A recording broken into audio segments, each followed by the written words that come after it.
In terms of Pride months, each and every year it's becoming more and more specific and important as we see rollback of rights, not just here in the European Union, but across the world.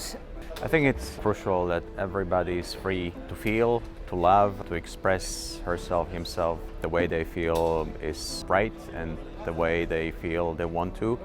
And this applies to everyone, including to people with all different sexual orientations. I think this is something which has always enriched Europe. European values are about respecting the dignity of the individual. It's about respecting human rights. And we show that best by being inclusive, respecting diversity, whether that's about sexual orientation, race, gender. These are absolutely classic EU values. It's specifically poignant when I was asked by a young 16-year-old who was trying to figure out how they wanted to show up in this big, bad, beautiful world based on their orientation. And we're terrified that a world of politics could never be for them based off their sexuality. That conversation just happened last month in 2022. Diversity is not a threat. Diversity is richness. And that's why I think it's important that people who are publicly engaged, politicians, public figures, speak up.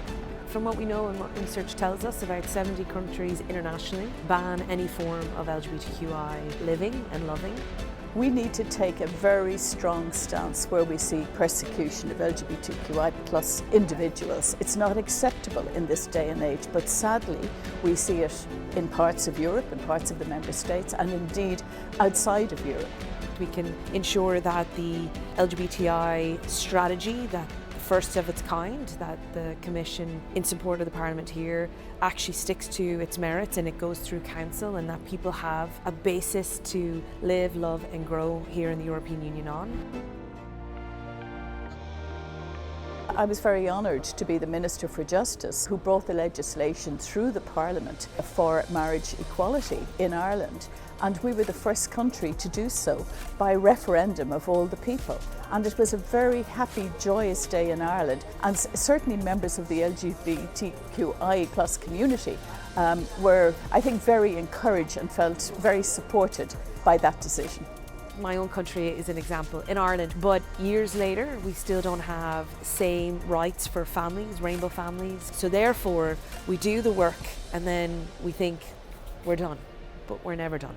I tell my kids, who you choose to live with, who your partner is going to be, that's your choice. And I will fully respect and support you as long as you're going to be happy. I think this is something that every parent should be ready to do because, I mean, you know, love doesn't know limits.